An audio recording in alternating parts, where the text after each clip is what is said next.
Muito bem, 25,8 bilhões no curto prazo. Isso é o que um estudo da Federação das Indústrias de Minas Gerais estima que o tarifaço possa fazer numa derrubada do PIB brasileiro. No longo prazo, as consequências poderiam ser mesmo maiores, isso ia ser no curto prazo. As tarifas dos Estados Unidos sobre as exportações brasileiras já estão em vigor desde a meia-noite desta quarta-feira. Vai ser uma cobrança de 50% sobre produtos brasileiros, uma taxa de 10% geral, mais um adicional de 40%. Na prática, a medida encarece as exportações do Brasil para os Estados Unidos, entre os setores afetados: pesca, frutas, calçados e produtos têxteis.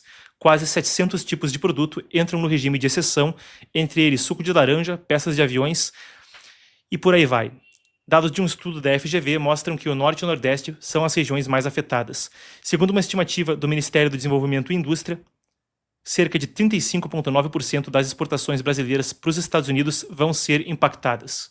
Agora, isso vem no contexto da principal crise diplomática, talvez, na história entre os dois países. Desde o anúncio da medida por Donald Trump, isso foi lá no início de julho, houve algumas tentativas de contato com os Estados Unidos. Alckmin conversou uma vez com Howard Lutnick, algumas fontes disseram que a conversa não foi bem. Ele é secretário do Comércio. Trump, em algum momento, chegou a dizer que estava aberto a qualquer momento a um telefonema do presidente Lula da Silva, o que não ocorreu. Creio mesmo que temos aí vídeo do Trump falando a respeito do assunto. Se temos, podemos colocar na tela. Are you ready? Are you open to negotiate with Brazil? The Brazilian President Lula said he would like to call you. He requests a conversation. Would you talk to him now? Are you open to negotiate? So are you open? The tariffs are negotiable? Talk to me anytime they want. What is on the table for Brazil? Well, we'll see what happens, but I love the people of Brazil. What What so evidence do you have to show that that was rigged? What evidence? What? So why 50% tariffs? They don't seem to be related to trade, Mr. President. People running Brazil did the wrong thing. What evidence do you? Bom, a gente viu então a fala do Trump, isso foi dias atrás, antes da imposição, ou melhor dizendo, antes da coisa entrar em vigor. A ministra do Planejamento, Simone Tebet, disse que acredita que uma possível revisão das tarifas sobre o café e a carne, duas que foram mantidas e que pesam para valer, e não estão na lista de isentos, então, são possíveis. O ministro da Fazenda, Fernando Haddad, então, garantiu hoje que o plano de auxílio a setores afetados está pronto. O foco vai ser pequenos produtores e também tem reunião do Haddad na quarta-feira que vem com o secretário do Tesouro dos Estados Unidos, o Scott Bessent. Vai acontecer exatamente uma semana depois do início das tarifas, o encontro vai ser remoto, já foi confirmado por e-mail oficialmente. Essa é uma conversa que está se tentando agendar há quase um mês. Em maio, os dois se encontraram pessoalmente em Los Angeles. O ministro das Relações Exteriores, Mauro Vieira, disse que o Brasil formalizou um pedido de consulta na Organização Mundial do Comércio para contestar o tarifaço e isso deve ser acompanhado de perto. A OMC, em tese, é o principal fórum internacional para resolver essas disputas.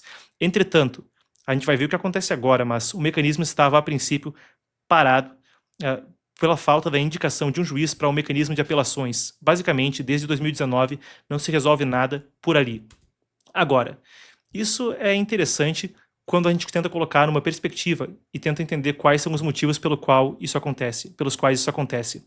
A gente tem feito a cobertura disso amplamente e a gente vai reiterar um pouco do contexto para municiar, para que todo mundo tenha as informações, então, à mão.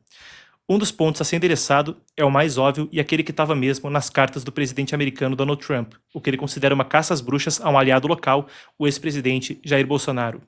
Isso é uma preocupação que se estende também de forma estratégica para várias partes do governo americano. Ou melhor dizendo, da mentalidade da estratégia mais ampla de Donald Trump. Explicando. Trump tem nesse governo, diferente do anterior, as companhias de Big Tech como um aliado de primeira hora. Mark Zuckerberg com o Meta, também Jeff Bezos com a Amazon e por aí vai. As companhias de Big Tech são uma ferramenta importantíssima de soft power de influência dos Estados Unidos. E o que acontece no Brasil é muito similar, não um fenômeno isolado ao que acontece com redes sociais e com o debate sobre liberdade de expressão, que permeia profundamente todo o caso do ex-presidente Jair Bolsonaro. Bem, é algo similar ao que acontece na Europa, e isso foi visto no pronunciamento do vice-presidente americano J.D. Vance na Conferência de Segurança de Munique, lá atrás, em fevereiro, quando ele abordou as coisas em termos muito similares.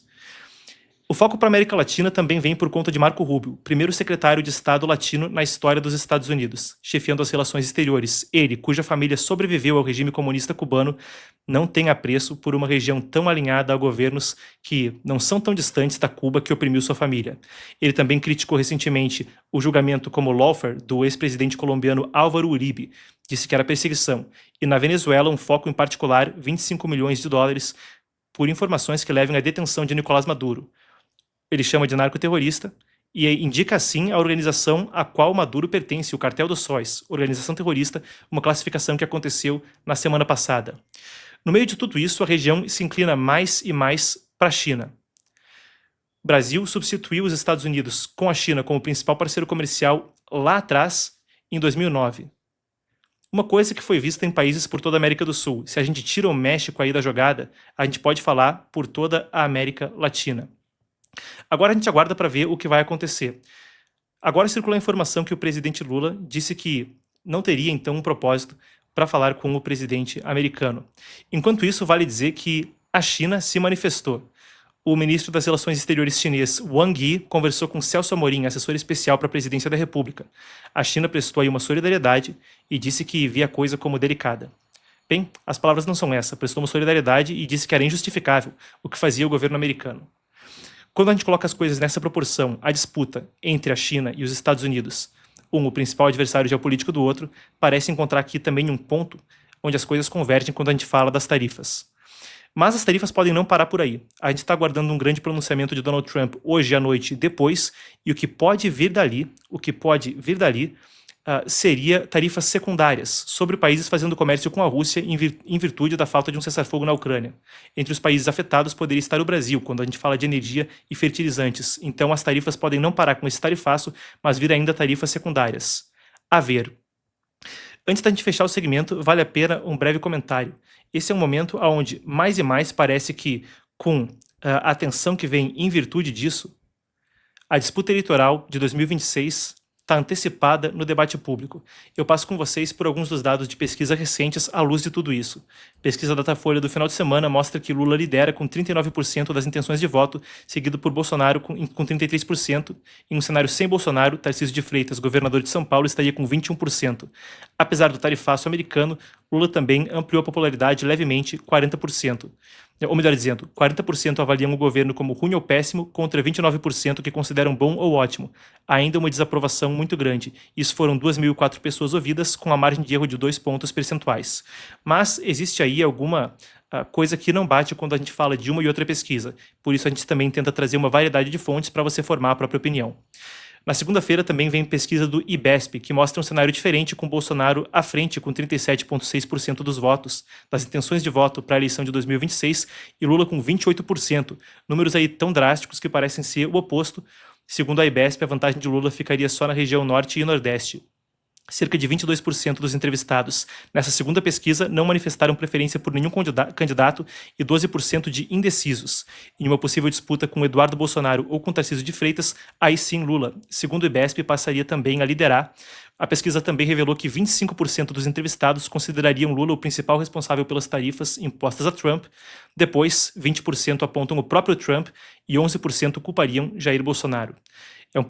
É o cenário conforme são impostas hoje, então, as tarifas dos Estados Unidos. Mais tarifas secundárias vindo da Rússia e um debate antecipado sobre 2026? Bem, a ver, a gente aguarda para saber como a coisa se desdobra.